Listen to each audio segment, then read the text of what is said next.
رمضان بأسبوع كانت الحارة ساكتة بشكل غريب، مفيش زينة، مفيش لمبات متعلقة بالبلكونات، وحتى أصوات الأطفال كانت أقل من كل سنة. تايم كان واقف في البلكونة باصص للشارع، كان مستني اللحظة اللي يشوف فيها أول لمبة بتنور. بس اللحظة دي ما جاتش.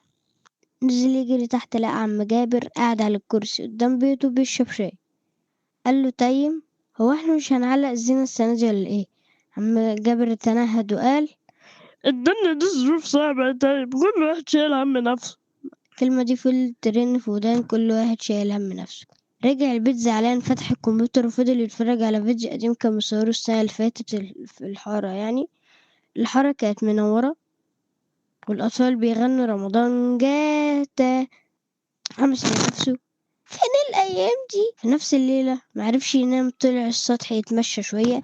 كان الليل لسه صغير في السما والهوا برد خفيف.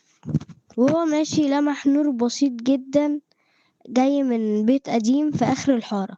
البيت ده بقاله سنين محدش ساكن فيه. فضوله غلبه، قرب. الباب كان موارب. دخل بخطوات بطيئة وقلبه بيدق بسرعة.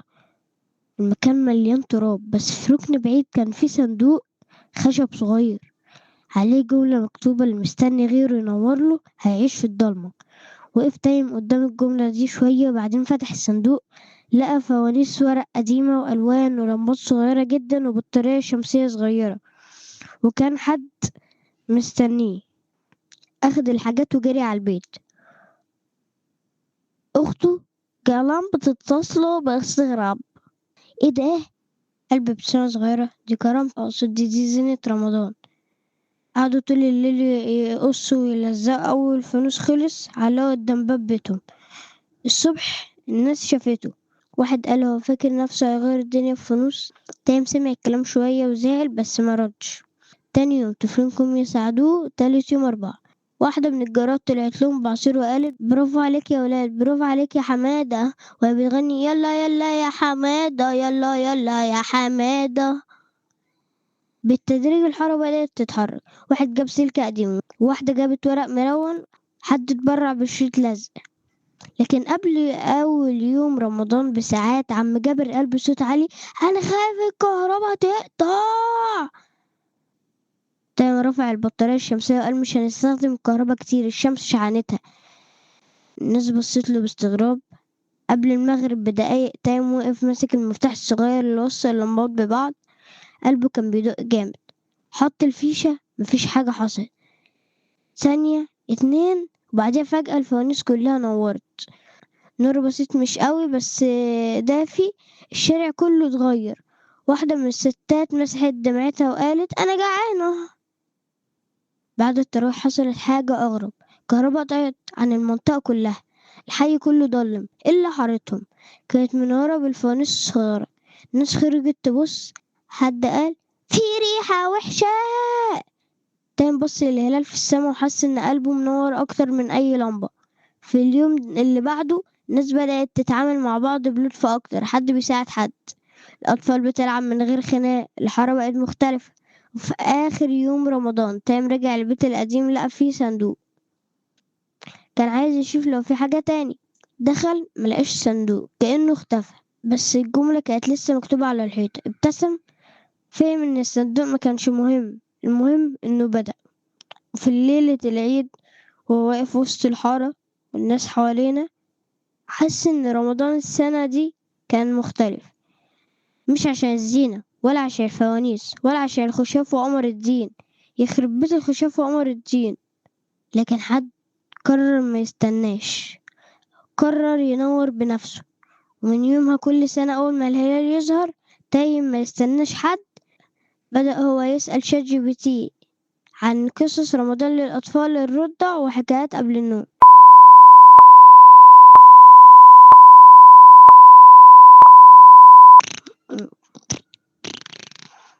اتش اه اتش اه اه. ماشي.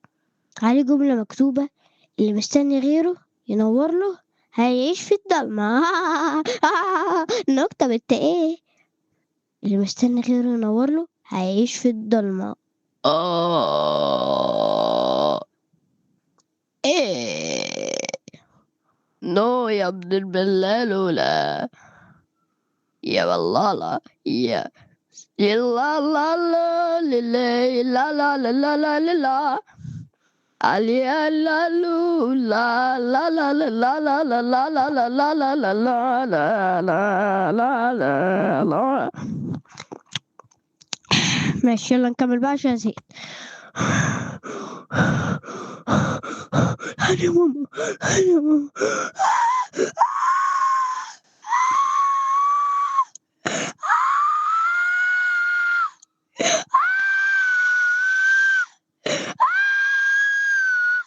يا بابا بطل بقى تعيط يا بابا. خلاص يلا.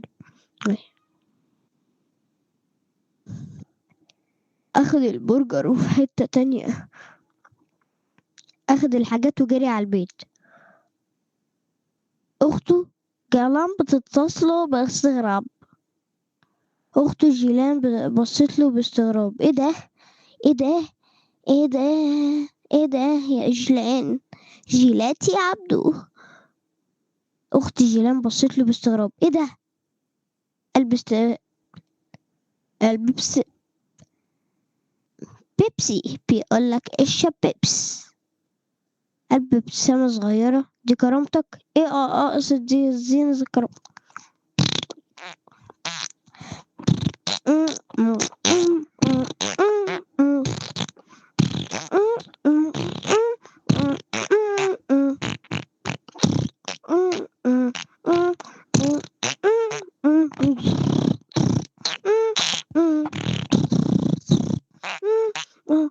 ايوه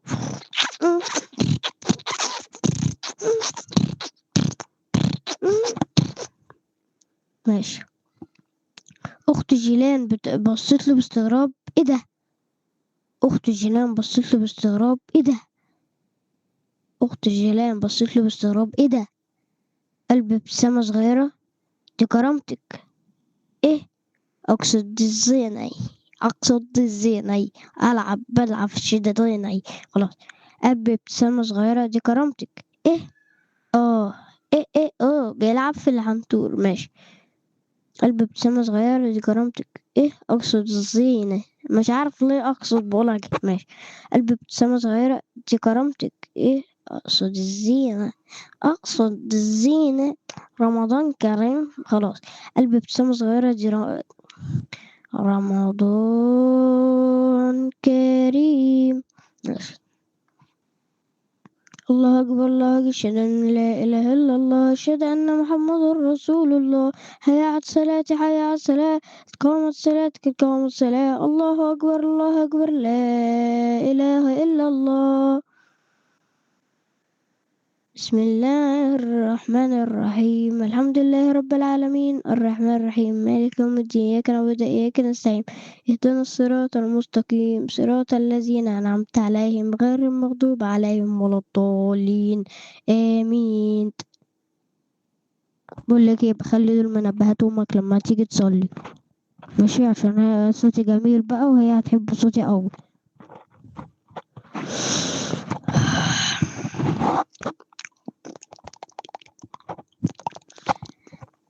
تاني يوم الطفلين جم يساعدوه. تالت يوم 4.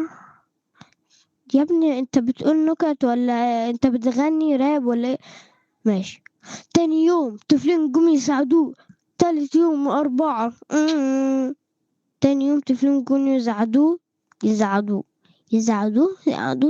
تاني يوم طفلين جم يساعدوه. تالت يوم 4. واحدة من الجارات واحدة من الجارات طلعت لهم بأسير وقالت لهم برافو عليكم يا ولاد، برافو عليكم حمادة. وهي بتغني يلا يلا يا حمادة يا حميدة. بالتدريج الحارة بدأت تتحرك. واحد جاب سلك قديم، واحد جاب ورق ملون، حد اتبرع بشريط لزق وعملوا حاجات بيلعبوا بيها. ماشي. هنعيد من الأول ده كله خالص. ماشي. تاني يوم طفلين جم يساعدوه. تاني يوم طفلين جم يساعدوه برضه بيساعدوه. تاني يوم طفلين جم يساعدوه. وتالت يوم 4. أنا فهمت.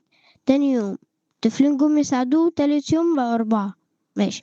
تاني يوم طفلين جم يساعدوه. تالت يوم جابر قرب من تايم وقال له أنا غلطان إن العمر ما كان بفلوس، بس أنا مش قادر ألعب لك في الحلوين. أماوس أماوس أماوس أماوس أماوس.